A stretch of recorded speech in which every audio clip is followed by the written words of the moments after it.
Guys, welcome back to my channel. അപ്പോൾ ഇന്നത്തെ video എന്ന് പറയുന്നത് വിഷ്വലൈസേഷൻ എങ്ങനെ നമുക്ക് പ്രോപ്പറായിട്ട് ചെയ്യാം എന്നുള്ളതാണ്.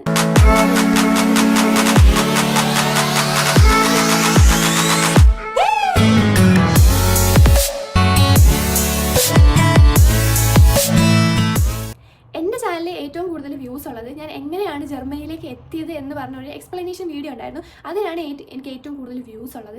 അതിനകത്ത് ഞാനൊരു കാര്യം പറയുന്നുണ്ടായിരുന്നു, ഞാൻ അഫർമേഷൻസ് അതിൽ യൂസ് ചെയ്തിട്ടുണ്ട് എന്നുള്ള കാര്യം. ഈ വീഡിയോയ്ക്ക് നല്ല അത്യാവശ്യം അധികം പോസിറ്റീവ് റെസ്പോൺസും വന്നിട്ടുണ്ട്. പിന്നെ കുറേ പേര് എനിക്ക് പേഴ്സണലി വന്ന് ചോദിക്കാറുമുണ്ട്, എങ്ങനെയാണ് നമുക്ക് പ്രോപ്പറായിട്ട് ഒരു മാനിഫെസ്റ്റേഷൻ ചെയ്യാൻ പറ്റുക, അതിന് സ്റ്റെപ്പ് ബൈ സ്റ്റെപ്പ് ആയിട്ടുള്ള കാര്യങ്ങൾ പറഞ്ഞു തരുമോ എന്നിങ്ങനെ കുറേ കൺഫ്യൂഷൻസ് ആൾക്കാർ വന്ന് ചോദിക്കാറുണ്ടായിരുന്നു. സോ അതുകൊണ്ട് ഇന്നത്തെ വീഡിയോ ആ ഒരു ടോപ്പിക്ക് ബേസ് ചെയ്ത് തന്നെ ആയിക്കോട്ടെ എന്ന് വെച്ചു. പിന്നെ ഈ വീഡിയോ കാണുന്നവർ സ്കിപ്പ് അടിക്കാതെ ഫുള്ളായിട്ട് കാണാൻ ശ്രമിക്കുക. അഫർമേഷൻ, മാനിഫെസ്റ്റേഷൻ, വിഷ്വലൈസേഷൻ, അങ്ങനെ നമ്മൾ ഇങ്ങനെയുള്ള കുറച്ച് വേർഡ് നമ്മൾ കേട്ടിട്ടുണ്ടെങ്കിലും നമുക്കിത് പ്രോപ്പറായിട്ട് എങ്ങനെയാണ് ചെയ്യണമെന്ന് അറിയത്തില്ല, അല്ലെങ്കിൽ ഇതിനെപ്പറ്റി ഒരു ശരിയായിട്ടുള്ളൊരു നോളജ് എല്ലാവർക്കും ഉണ്ടാവണമെന്നില്ല. സോ ഇന്നത്തെ വീഡിയോയിൽ ഞാൻ പറയാൻ ഉദ്ദേശിക്കുന്നത് എങ്ങനെ നമുക്ക് പ്രോപ്പറായിട്ട് വിഷ്വലൈസേഷൻ ചെയ്യാവുന്നതാണ്. മാനിഫെസ്റ്റേഷൻ എന്ന് പറയുമ്പോൾ തന്നെ നമുക്ക് ഒരുപാട് രീതിയിൽ ചെയ്യാൻ പറ്റും. അതിൽ ഏറ്റവും നല്ല അല്ലെങ്കിൽ ഏറ്റവും സിമ്പിളായിട്ടുള്ള ഒരു മെത്തേഡാണ് വിഷ്വലൈസേഷൻ എന്ന് പറയുന്നത്. ഇത് സിമ്പിളാണെന്ന് പറയാൻ കാരണം വിഷ്വലൈസേഷൻ എന്ന് കേട്ടാൽ തന്നെ നമുക്ക് മനസ്സിലാവും അത് നമ്മൾ വിഷ്വലൈസ് ചെയ്യുകയാണ്, അല്ലെങ്കിൽ എന്താണ് നമ്മൾ സ്വപ്നം കാണില്ലേ രാത്രിയിലൊക്കെ, അതുപോലെ നമുക്ക് എന്താണോ വേണ്ടത് അല്ലെങ്കിൽ നമ്മുടെ ആഗ്രഹം എന്താണോ അത് നമ്മൾ വിഷ്വലൈസ് ചെയ്യുന്നു, ഒരു ഡ്രീം പോലെ വിഷ്വലൈസ് ചെയ്യുന്നു. വെറുതെ ഇരുന്ന് സ്വപ്നം കണ്ടാൽ മാത്രം കാര്യങ്ങൾ നടക്കത്തില്ല. ഇതൊരു പ്രോപ്പറായിട്ടൊരു വേ ഉണ്ട്. നമ്മൾ കൃത്യമായിട്ടുള്ള രീതിയിൽ കൂടെ ചെയ്താൽ മാത്രമേ ഇത് ശരിയായിട്ട് നടക്കത്തുള്ളൂ. അപ്പോൾ കൂടുതൽ ദീർഘിപ്പിക്കാതെ നമുക്ക് കാര്യത്തിലേക്ക് കടക്കാം. ഫസ്റ്റ് നമ്മൾ ചെയ്യേണ്ടതെന്ന് വെച്ചാൽ നമുക്ക് എന്താണോ വേണ്ടത്, നമ്മുടെ ഗോൾ എന്താണോ അത് ഫസ്റ്റിൽ നമുക്ക് സെറ്റ് ചെയ്യുക. നമുക്കിപ്പോൾ ഒരുപാട് ആഗ്രഹം കാണും, മനുഷ്യരല്ലേ, ഒരുപാട് ആഗ്രഹം കാണും. പക്ഷേ ഏതെങ്കിലും ഒരെണ്ണം നിങ്ങൾക്കിപ്പോൾ എന്താണോ കറൻ്റ്ലി ഏറ്റവും അത്യാവശ്യമായിട്ട് വേണ്ട, അല്ലെങ്കിൽ നിങ്ങൾക്ക് ലൈഫ് ചേഞ്ചിങ് ആയിട്ട് നിങ്ങൾക്ക് എന്താണോ വേണ്ടത് അതായിരിക്കും നമ്മൾ ഫസ്റ്റിൽ ചൂസ് ചെയ്യേണ്ടത്. അത് പ്രോപ്പറായിട്ട് നമ്മൾ ഇതാണ് സാധനം, എനിക്കിതാണ് വേണ്ടത് എന്ന് ഉറപ്പിച്ച് വെക്കുക. പിന്നെ തുടക്കക്കാർക്ക് എപ്പോഴും നല്ലത് എന്തെങ്കിലും ചെറിയ കാര്യത്തിൽ നിന്ന് തുടങ്ങുന്നതായിരിക്കും നല്ലത്. കാരണം ഇത് നടക്കുന്നതിൻ്റെ സാധ്യത എന്ന് പറയുന്നത് നമ്മൾ എത്രമാത്രം ഇതിലെ വിശ്വസിക്കുന്നുണ്ടോ, അല്ലെങ്കിൽ നമ്മൾ ആഗ്രഹിക്കുന്ന കാര്യം എത്രമാത്രം നടക്കുമെന്ന് നമ്മൾ തന്നെ വിശ്വസിക്കുന്നുണ്ടോ അതിലാണ് ഇതിൻ്റെ സീക്രട്ട് ഇരിക്കുന്നത്. അതുകൊണ്ട് നമുക്ക് നമ്മളോട് തന്നെ ഒരു വിശ്വാസം വേണം. ഞാൻ ചെയ്യുന്ന അല്ലെങ്കിൽ ഞാൻ വിഷ്വലൈസ് ചെയ്യുന്ന കാര്യം അത് നടന്നിരിക്കും എന്നുള്ളൊരു ഉറപ്പ് നമുക്ക് വേണം. അതുകൊണ്ട് ആദ്യമേ എന്തെങ്കിലും ചെറിയ കാര്യം ആഗ്രഹിച്ച് അത് നടന്നു കഴിഞ്ഞിട്ട് നമ്മളത് നടന്നു കഴിയുമ്പോൾ നമുക്ക് മനസ്സിലാകും, എന്നെ കൊണ്ട് ആഗ്രഹിച്ചാൽ ഇത് നടക്കും, ഞാൻ വിഷ്വലൈസ് ചെയ്ത എല്ലാം നടക്കും എന്നുള്ളൊരു മനോഭാവം നമുക്ക് വരും. അങ്ങനെ നമ്മുടെ ചെറിയ ചെറിയ ആഗ്രഹങ്ങൾ നടന്ന് അങ്ങനെ നമുക്കുള്ളിൽ നമുക്ക് ഒരു ബോധം ഉണ്ടാകും, ഇത് നടക്കും. അങ്ങനെയാണ് നമ്മുടെ വിഷ്വലൈസേഷൻ്റെ പവർ കൂടുന്നത്. സോ ഫസ്റ്റിൽ ഞാൻ പറഞ്ഞ പോലെ ഏതെങ്കിലും ഒരു ഗോൾ നിങ്ങൾ സെറ്റ് ചെയ്യുക. രണ്ടാമത്തെ കാര്യം, നിങ്ങൾ അതിൽ പൂർണ്ണമായിട്ടും വിശ്വസിക്കുക, ട്രസ്റ്റ് കൊടുക്കുക. നിങ്ങളത് എന്തായാലും നേടിയെടുത്തിരിക്കും എന്നുള്ളൊരു ട്രസ്റ്റ് കൊടുക്കുക. മൂന്നാമത്തെ കാര്യം, നിങ്ങൾ ഈ വിഷ്വലൈസേഷൻ ചെയ്യാൻ വേണ്ടിയിട്ട് ഒരു പ്രോപ്പറായിട്ടുള്ളൊരു സ്ഥലം കണ്ടുപിടിക്കുക. എന്നുവെച്ചാൽ കാമായിട്ടുള്ളൊരു സ്ഥലം കണ്ടുപിടിക്കുക. ഇത് നമുക്ക് ഏറ്റവും കൂടുതൽ കോൺസെൻട്രേറ്റ് ഇരുന്ന് ചെയ്യേണ്ട സാധനമാണ്. അതുകൊണ്ട് ഞാൻ നിങ്ങൾക്ക് റെക്കമെൻഡ് ചെയ്യുന്നത് എപ്പോഴും നിങ്ങൾ ഉറങ്ങുന്നതിന് മുന്നേ ആയിട്ട് ചെയ്യുന്നതായിരിക്കും നല്ലത്. രാത്രി നമ്മൾ ഉറങ്ങുന്നതിന് മുന്നേ ആയിട്ട് ചെയ്യുമ്പോഴത്തേക്കും നമ്മൾ ഫുള്ളി കോൺസെൻട്രേറ്റഡ് ആയിട്ട് ആയിരിക്കും ഇരിക്കുന്നത്. ഉറക്കപ്പിച്ചല്ല കേട്ടോ ഞാൻ ഉദ്ദേശിച്ചത്. അപ്പോൾ ഉറക്കത്തിന് മുന്നേ നമ്മളിത് ചെയ്യുന്നതായിരിക്കും ഏറ്റവും കൂടുതൽ നല്ലത്. പിന്നെ ഈ സമയത്ത് ഫോൺ സ്ട്രിക്റ്റ്ലി ആയിട്ട് അവോയ്ഡ് ചെയ്യുക. ഒരു 15 to 30 മിനിറ്റ് നിങ്ങൾ ഇതിനു വേണ്ടി മാറ്റി വെക്കുക. അത്രയും മിനിറ്റ് എടുത്തില്ലെങ്കിൽ പോലും അറ്റ്ലീസ്റ്റ് ഒരു 15 മിനിറ്റ് വിഷ്വലൈസേഷൻ ചെയ്യാൻ വേണ്ടിയിട്ട് നിങ്ങൾ എടുക്കുക. അതിനുശേഷം നിങ്ങൾ കണ്ണടച്ചിട്ട് നിങ്ങൾ എന്താണോ ആഗ്രഹിക്കുന്നത് ആ കാര്യം നടന്നു എന്ന് വിചാരിച്ച് നിങ്ങൾ അത് വിഷ്വലൈസ് ചെയ്യുക. ഇപ്പോൾ ഫോർ എക്സാമ്പിൾ, നിങ്ങൾക്കിപ്പോൾ ഒരു 1,00,000 രൂപ വേണം. അപ്പോൾ നിങ്ങൾ വിഷ്വലൈസ് ചെയ്യേണ്ടത് എങ്ങനെയാണെന്ന് വെച്ചാൽ, നിങ്ങൾ കണ്ണടച്ചിട്ട് നിങ്ങൾക്ക് 1,00,000 രൂപ കിട്ടി എന്ന് വിചാരിക്കുക. അത് ഏത് സോഴ്സാണെന്ന് നിങ്ങൾക്ക് എന്തെങ്കിലും ധാരണ ഉണ്ടെങ്കിൽ ആ രീതിയിൽ കിട്ടിയതായിട്ട് വിചാരിക്കുക. ഇപ്പോൾ ലോട്ടറി അടിക്കേണ്ടതാണെങ്കിൽ ലോട്ടറി അടിച്ചു എന്നുള്ള രീതിയിലൊക്കെ, അല്ലെങ്കിൽ വേറെ എന്തെങ്കിലും സോഴ്സ് ആണെങ്കിൽ അങ്ങനെ വിചാരിക്കുക. ആ വിചാരിക്കുന്ന ആ സമയത്ത് നിങ്ങൾ നിങ്ങൾക്ക് അന്നേരം ആ കിട്ടുമ്പോഴുള്ള ശരിക്കും ആ പൈസ കിട്ടുമ്പോൾ നിങ്ങൾക്ക് എന്തായിരിക്കും ആ റിയാക്ഷൻ ഉണ്ടാകുന്നത്. അതിപ്പോൾ ഭയങ്കര ഹാപ്പി ആയിരിക്കും, അല്ലെങ്കിൽ ഇമോഷണലി ഭയങ്കരമായിട്ട് ഒരു ഫീലിങ്സ് ആയിരിക്കും ഉണ്ടാകുന്നത്. അപ്പോൾ ആ ഒരു ഫീലിംഗ് എന്താണോ നിങ്ങൾക്ക് അപ്പോൾ തോന്നുന്നത് അതേ സെയിം റിയാക്ഷൻ നിങ്ങൾ ആ വിഷ്വലൈസേഷൻ ചെയ്യുമ്പോഴും ചെയ്യുക.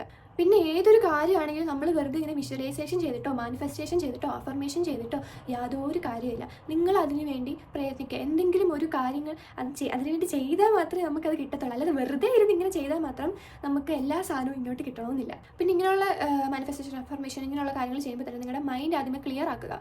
നെഗറ്റീവ് തോട്ട്സിലേക്ക് പോകാതെ ഇരിക്കുക. അത് ഭയങ്കര ഡിഫിക്കൽട്ടായിട്ടുള്ള കാര്യമാണ്. എന്നിരുന്നാലും പേർലി മണി പറഞ്ഞൊരു കാര്യമുണ്ട്, പുള്ളിക്കാരുടെ വീഡിയോയിൽ പറഞ്ഞു. ഞാനത് എൻ്റെ ഡെയിലി ലൈഫിൽ ഞാനത് യൂസ് ചെയ്യാറുണ്ട്. എനിക്കത് യൂസ്ഫുള്ളായിട്ട് ചെയ്തിട്ടുമുണ്ട്. അപ്പം പുള്ളിക്കാരി പറയുന്നതാണ്, നെഗറ്റീവായിട്ട് നമുക്ക് എന്തെങ്കിലും തോട്ട്സ് തോന്നിയാൽ അന്നേരം തന്നെ നമ്മുടെ മൈൻഡിൽ അല്ലെങ്കിൽ ഇവിടെ തൊട്ടിട്ട് ക്യാൻസൽ എന്ന് കൊടുക്കുക. അപ്പോൾ നമ്മുടെ മൈൻഡിനോട് നമ്മൾ പറയുകയാണ്, നമ്മുടെ ബ്രെയിനോട് നമ്മൾ പറയുകയാണ് വേണ്ട, ആ തോട്ട് ക്യാൻസൽ ചെയ്തേക്കാൻ പറയുകയാണ്. അപ്പോൾ എന്താ, ആ തോട്ട് നമ്മുടെ ബ്രെയിൻ അത് അക്സെപ്റ്റ് ചെയ്യത്തില്ല, അത് റിജക്ട് ചെയ്ത് പോകും. അതുപോലെ തന്നെ വേറൊരു കാര്യമാണ് ആരോ പറഞ്ഞതാണ്, നമ്മുടെ റൂം എത്രമാത്രം വൃത്തികേടായിട്ട് കിടക്കുന്നു അത്രമാത്രം ഡിസ്ട്രാക്റ്റഡ് ആയിരിക്കും നമ്മുടെ മൈൻഡ് എന്ന് പറയുന്നത്. അത് എനിക്കും എൻ്റെ ലൈഫിൽ പലവട്ടം തോന്നിയ കാര്യമാണ്. എൻ്റെ റൂം എത്രമാത്രം വൃത്തികേടായിട്ട് കിടക്കുന്നു അത്രയും മാത്രം പ്രഷറായിരിക്കും എൻ്റെ തലയ്ക്കകത്തുള്ളത്. പിന്നെ അത് വൃത്തിയാക്കിയിട്ട് ഇങ്ങനെ ഇരിക്കുമ്പോൾ ഓക്കെ, നമ്മുടെ മനസ്സിന് ഒരു സന്തോഷം, റൂമൊക്കെ കാണുമ്പോൾ ഓക്കെ ഇതെല്ലാം ഓക്കെ ആയിട്ട് കിടക്കുകയാണ്. പിന്നെ എന്തോ ഒരു സമാധാന ഒരു ഇതാണ് എൻ്റെ മനസ്സിൽ. നിങ്ങൾക്ക് അങ്ങനെയാണോ തോന്നുന്നത് എനിക്കറിയത്തില്ല. എന്തായാലും അങ്ങനെ തോന്നിയിട്ടുണ്ടെങ്കിൽ കമൻറ്റ് ചെയ്യുക. സോ ഇതാണ് വിഷ്വലൈസേഷൻ ചെയ്യുമ്പോൾ നമ്മൾ ശ്രദ്ധിക്കേണ്ട കാര്യങ്ങളെന്ന് പറയുന്നത്. 15 മിനിറ്റ് അല്ലെങ്കിൽ 10 മിനിറ്റ് നിങ്ങൾ കിടക്കുന്നതിന് മുന്നേ ഇങ്ങനെ വിഷ്വലൈസ് ചെയ്യുക. എന്നിട്ട് നിങ്ങൾ പിന്നീട് മൊബൈൽ എടുക്കാനോ അതിനൊന്നും പോകരുത്. അതേപോലെ അവിടെ കിടന്ന് ഉറങ്ങുക. പറ്റുവാണെങ്കിൽ അത് ഡ്രീം ചെയ്യാൻ നോക്കുക. ഞാനിപ്പോൾ പ്രാക്ടീസ് ചെയ്ത് എനിക്കിപ്പം ഞാൻ വിചാരിക്കുന്ന കാര്യം എനിക്ക് ഡ്രീം ചെയ്യാൻ പറ്റുന്നുണ്ട്. അതായത് നമുക്ക് ചിലവർക്ക് അങ്ങനെ പറ്റത്തില്ല. എന്നുവെച്ചാൽ നമ്മൾ വിചാരിക്കുന്ന കാര്യമൊക്കെ ആയിരിക്കത്തില്ല നമ്മൾ ഡ്രീം ചെയ്യുന്നത്. നമുക്കിപ്പം ചിലവർക്ക് ഒരു കഴിവുണ്ട്, നമുക്ക് സ്ക്രിപ്റ്റ് നമ്മൾ തന്നെ ഉണ്ടാക്കി നമ്മൾ തന്നെ ഡ്രീം ചെയ്യുന്നത്. അങ്ങനെ ഒരു കഴിവ് എനിക്കുണ്ട് ഗൈസ്. അങ്ങനെ ചെയ്യണമെങ്കിൽ നിങ്ങൾ ജസ്റ്റ് പ്രാക്ടീസ് ചെയ്താൽ മതി. ഡെയിലി ഇങ്ങനെ പ്രാക്ടീസ് ചെയ്യാം. ഓക്കെ, ഇന്നത്തെ ദിവസം എനിക്ക് ഇങ്ങനെ കാണണമെന്ന് പ്രാക്ടീസ് ചെയ്ത് ഡെയിലി ഇങ്ങനെ ചെയ്ത് വരുമ്പോഴത്തേക്കും നിങ്ങൾക്കതും ചെയ്യാൻ പറ്റും. പിന്നെ പലരുടെ ആഗ്രഹങ്ങളും വ്യത്യസ്തമായിട്ടുള്ള ആഗ്രഹങ്ങളായിരിക്കും. ഫോർ എക്സാമ്പിൾ ഇപ്പോൾ എന്നെ സംബന്ധിച്ച് ഞാൻ വന്ന ടൈമിൽ എനിക്ക് ജർമ്മനിയിൽ പോകണമെന്നായിരുന്നു. ഞാനിപ്പോൾ ജർമ്മൻ പഠിക്കുന്ന ഒരു സ്റ്റുഡൻ്റ് ആയിരുന്നു. അപ്പോൾ 1 വർഷത്തോളം കാലം ഞാനിങ്ങനെ വിഷ്വലൈസ് ചെയ്തു. കാരണം എൻ്റെ ആ ആഗ്രഹം പെട്ടെന്ന് നടക്കത്തില്ല. ഞാൻ A1 പഠിക്കണം, A2 പഠിക്കണം, ഞാൻ ആ കോഴ്സ് ഫുള്ള് കംപ്ലീറ്റ് ചെയ്ത് എക്സാം എഴുതി കഴിഞ്ഞാൽ മാത്രമേ എനിക്ക് ജർമ്മനിയിൽ വരാൻ പറ്റത്തുള്ളൂ. അപ്പോൾ ആ ഒരു ഇതുണ്ട്. എന്നുവെച്ചാൽ നമ്മുടെ ഡ്രീം നടക്കാൻ ഇത്ര കാലയളവുണ്ടെന്ന് നമുക്കൊരു ഐഡിയ ഉണ്ടല്ലോ. അപ്പം അത്രയും കാലയളവിൽ നമ്മളിത് വിഷ്വലൈസ് ചെയ്തുകൊണ്ടേ ഇരിക്കണം. അല്ലാതെ ചെറിയ ആഗ്രഹങ്ങളുണ്ട്. ഇപ്പം ഞാൻ ഈ പറഞ്ഞ പോലെ പൈസയുടെ ആഗ്രഹങ്ങൾ, അതിപ്പോൾ നമുക്ക് പെട്ടെന്നുള്ളൊരു ആവശ്യമായിരിക്കും. അതൊക്കെ നമുക്ക് പെട്ടെന്ന് നേടിയെടുക്കാൻ പറ്റും. വിഷ്വലൈസേഷൻ അത്ര നമ്മൾ വിശ്വാസത്തോടെയും അങ്ങനെ ചെയ്യുകയാണെങ്കിൽ, അത്രയും ട്രസ്റ്റബിളായിട്ട് നമ്മൾ ചെയ്യുകയാണെങ്കിൽ നമുക്കതൊക്കെ പെട്ടെന്ന് നേടിയെടുക്കാൻ പറ്റും. പിന്നെ വിഷ്വലൈസേഷനകത്ത് നമുക്ക് ഇതുപോലെ തന്നെ ഈസി ആയിട്ട് ചെയ്യാൻ പറ്റിയൊരു കാര്യമാണ് വിഷൻ ബോർഡ് തയ്യാറാക്കുക എന്ന് പറയുന്നത്. അതിൻ്റെ ജസ്റ്റ് ഒരു സാമ്പിൾ ഞാൻ സൈഡിൽ കൊടുത്തേക്കാം. വിഷൻ ബോർഡ് തയ്യാറാക്കുന്നത് വളരെ എളുപ്പമുള്ളൊരു കാര്യമാണ്. അതായത് നിങ്ങളുടെ റൂമിൽ നിങ്ങൾ ഏറ്റവും കൂടുതൽ കാണുന്ന ഒരു സ്ഥലത്ത് നിങ്ങളൊരു ഫ്രെയിം ഉണ്ടാക്കി വെക്കുക. ഇതാണ് വിഷൻ ബോർഡ്. ഈ ഫ്രെയിമിനകത്ത് നിങ്ങൾക്ക് എന്തൊക്കെയാണോ ആഗ്രഹങ്ങൾ, ഇപ്പോൾ ഫോർ എക്സാമ്പിൾ നിങ്ങൾക്ക് ഇപ്പോൾ പറഞ്ഞ പോലെ പൈസ വേണമെന്നുണ്ടെങ്കിൽ പൈസയുടെ പടം ചെറുതായിട്ട് ഇപ്പം കൊളാഷ് പോലെ നമ്മൾ ഒരു ഫ്രെയിം നിറയെ കുറേ, ഇപ്പം ഞാൻ സൈഡിൽ കൊടുത്തേക്കാം ഒരു എക്സാമ്പിൾ പിക്ക്. അതുപോലെ നിങ്ങൾക്ക് എന്തൊക്കെയാണോ ആഗ്രഹങ്ങൾ അതൊക്കെ ഈ കൊളാഷിനകത്ത് ഉൾപ്പെടുത്തേണ്ടതാണ്. പൈസ ആണെങ്കിൽ പൈസയുടെ പടം, അല്ലെങ്കിൽ നിങ്ങൾക്ക് വേൾഡ് ടൂർ വല്ലതും ചെയ്യണമെന്നുണ്ടെങ്കിൽ ഇപ്പോൾ ഫ്ലൈറ്റിൻ്റെ പടം വെക്കുക. അല്ലെങ്കിൽ നിങ്ങൾക്ക് ഏത് രാജ്യത്താണോ പോകേണ്ടത് ആ രാജ്യത്തിൻ്റെ കൊടി ഇൻക്ലൂഡ് ആയിട്ടുള്ള ആ രാജ്യത്തിൻ്റെ ഏതൊരു ഫോട്ടോ വെക്കാം.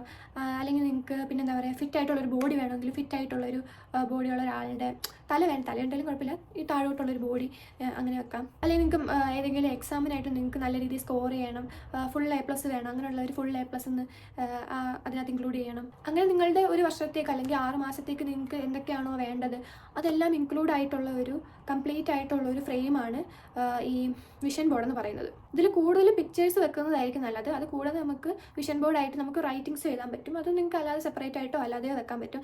ഫോർ എക്സാമ്പിൾ അത് നിങ്ങളുടെ ആഗ്രഹം, ഇപ്പം നിങ്ങൾ നേരത്തെ വിഷ്വലൈസേഷൻ ചെയ്യുകയാണെങ്കിൽ പോലും നിങ്ങൾ എന്താണോ ആഗ്രഹിക്കുന്നത് അത് ഒരൊറ്റ വേർഡാക്കി അല്ലെങ്കിൽ ഒറ്റ സെൻറ്റൻസ് ആക്കി വിഷ്വലൈസ് ചെയ്യാൻ പറ്റുകയാണ്, അല്ലെങ്കിൽ അത് ആഗ്രഹിക്കുകയാണെങ്കിൽ കുറച്ചുകൂടെ നല്ലതായിരിക്കും. ഇപ്പോൾ ഫോർ എക്സാമ്പിൾ ഞാൻ എൻ്റെ ഒരു കാര്യം എടുക്കുകയാണെങ്കിൽ, ഞാൻ ജർമ്മനിയിൽ വരുന്നതിന് മുന്നേ മാനിഫെസ്റ്റേഷൻ ചെയ്യാനായിട്ട് എടുത്ത സെൻറ്റൻസ് ആണ്, ഞാൻ 2024 സെപ്റ്റംബറിൽ ഞാൻ ജർമ്മനിയിലായിരിക്കും. ഇത് ഒരു ഒറ്റ സെൻറ്റൻസ് ആണ്, വേറെ കൺഫ്യൂഷനും കാര്യങ്ങളും ഒന്നുമില്ല. ഇതുപോലുള്ള ഒറ്റ സെൻറ്റൻസ് എടുക്കുന്നതായിരിക്കും ഏറ്റവും കൂടുതൽ ബെറ്റർ.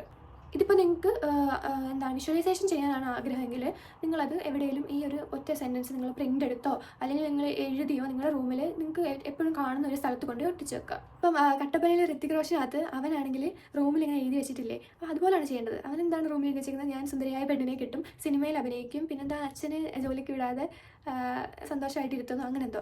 അപ്പം അതുപോലെ നിങ്ങളും റൂമിനകത്ത് അത് പക്ഷേ ഇങ്ങനെ തുറന്നെടുക്കുകയാണ്, അങ്ങനെയല്ല, പക്ഷേ നമ്മൾ തുറക്കാതെ തന്നെ എപ്പോഴും കാണാൻ പറ്റുന്ന രീതിയിൽ ഇത് ചെയ്യുക. പിന്നെ നിങ്ങളിത് ചെയ്യുമ്പം എല്ലാവരോടും ഇങ്ങനെ പറഞ്ഞു നടക്കരുത്, നിങ്ങൾ ഇങ്ങനെ ചെയ്യുന്നുണ്ട്, അല്ലെങ്കിൽ ഞാൻ ഇന്ന് വിഷ്വലൈസേഷൻ ചെയ്യും, ഞാൻ അങ്ങനെ ചെയ്തത്, അല്ലെങ്കിൽ ഞാൻ ഇങ്ങനെ ചെയ്തത്, ഇങ്ങനെ പറയാതിരിക്കുക. നിങ്ങളുടെ കാര്യം നടന്നു കഴിഞ്ഞിട്ട് നിങ്ങൾക്ക് വേണേൽ അത് പറയാതിരിക്കുക. പക്ഷേ നിങ്ങളത് ചെയ്തുകൊണ്ടിരിക്കുമ്പോൾ മാക്സിമം അത് മറ്റുള്ളവരെ അറിയിക്കാതിരിക്കുക. സോ ഇതൊക്കെയാണ് നിങ്ങളൊരു വിഷ്വലൈസേഷൻ ചെയ്യുമ്പോൾ ഒരു ബിഗിനർ എന്ന രീതിയിൽ നിങ്ങൾ ഏറ്റവും കൂടുതൽ ശ്രദ്ധിക്കേണ്ട കാര്യം. സോ വീഡിയോ യൂസ്ഫുൾ ആയെങ്കിൽ എല്ലാവരും ഒന്ന് സബ്സ്ക്രൈബ് ചെയ്യണം, ലൈക്ക് ചെയ്യണം, ഷെയർ ചെയ്യണം, കമൻറ്റ് ചെയ്യണം. അപ്പോൾ അത്രയുള്ള ഇന്നത്തെ വീഡിയോ. Thank you guys.